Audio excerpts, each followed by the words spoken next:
मेरा नाम हिमांशु जुगा है और मैं कुछ मतलब जो भी कहानी बताने जा रहा हूँ, उससे पहले अपने बारे में एक बात बता दूँ कि मैं अक्सर अपनी कहानियों में झूठ बोल देता हूँ। और इस कहानी का सबसे पहला झूठ, ये कहानी खाली सिर्फ मेरी है। स्टार्ट करते हैं। चलो एक कहानी की शुरुआत करते हैं। अधूरे किस्से को थोड़ा और अधूरा करते हैं। गुनाहों में गिरा रहा हूँ मैं। चलो आज फिर खुद को एक बार बेगुनाह साबित करते हैं। लोगों का अक्सर प्यार मुकम्मल हो जाता है कि उनको उनकी वो जगह मिल जाती है जिनके वो हकदार होते हैं, पर तब क्या जब प्यार अधूरा रह जाए।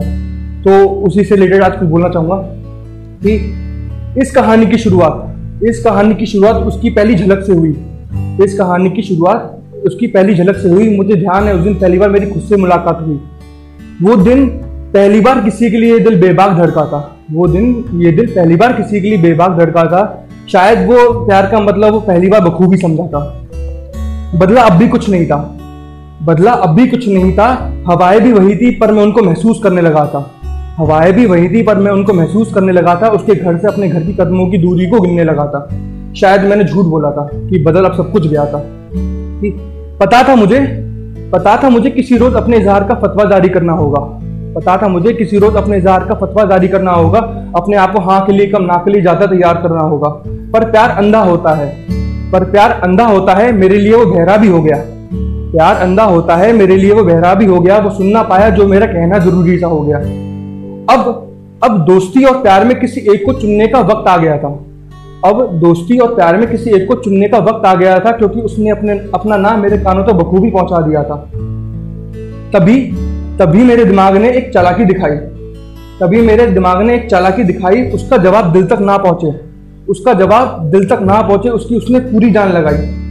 दिल और दिमाग अब आपस में ही खेलने लगे थे और प्यार में अंधे होने के रिवाज को हम भी पूरा करने लगे थे। तभी प्यार ने मुझे पास बुलाया। दोस्ती के खिलाफ उसने मुझे भड़काया। कहा था उसने, इस दोस्ती में तू कभी खुश नहीं रह पाएगा। ये तू एक तरफा प्यार में तू घुट के मर जाएगा। अपने प्यार को मुकम्मल कर कम से कम बाद में तो नहीं पछताएगा। अब बदल सब कुछ गया था मेरे लिए। अब मेरी दुनिया पलट सी गई थी। अब मैं अंदर ही अंदर टूटने लगा था। लोगों को खुद से दूर करने लगा था। ये दुनिया रास नहीं आ रही थी।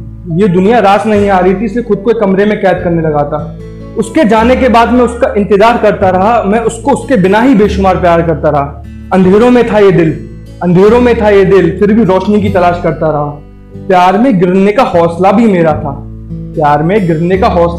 था। फिर ना के बाद उसको ना सुनने का फैसला भी मेरा था।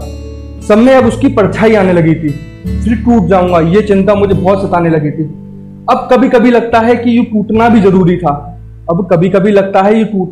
था। इश्क के रंग में खुद को निखारना भी जरूरी था। बस दुख उसकी उस पहली झलक का ही था, वरना प्यार हमें भी ऐसे हो ऐसा जरूरी तो नहीं था।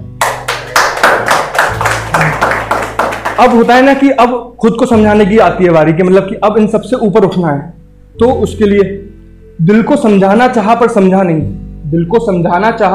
नहीं। फिर टूटने गया, मेरी बात माना नहीं। कहा था मैंने तू इस राह का मुसाफिर है नहीं। पर वो दिल है किसी की सुनता नहीं। पर शायद अब वो आदत से मजबूर था। उसको बार बार टूटने का तरीका उसको ये मंजूर था। जब धीरे धीरे मुसीबतों में गिर गया, फिर खुद एक दिन जीते जी मर गया। जाते जाते ये एहसास कराता गया। फिर इश्क में ना पड़ना ये समझाता गया। प्यार तो अपनी जिद पर अड़ गया। उसके प्यार में गिरा तो सही पर संभलना भूल गया। इस कहानी को यहीं पे अधूरा छोड़ते हैं। और बहुत से लोगों ने मुझसे पूछा है कि मतलब कि क्यों लिखते हो, मतलब ऐसी क्या जरूरत पड़ी। तो उसके लिए मैं कुछ लाइनें कहना चाहूंगा। ख्वाहिश नहीं थी मेरे को मेरे जज्बात लिखने की, पर इन घावों को कुदेरना भी जरूरी है। इस पर कैसे मरहम लगने दूं, क्योंकि ये कहानी अभी अधूरी है। पूरी ना हो सकी शिकवा रहेगा। ये दिल तुझसे हमेशा खफा रहेगा। इस कहानी में मेरा कोई नाम नहीं, क्योंकि ये कहानी मेरी होकर भी तेरी है। Thank you.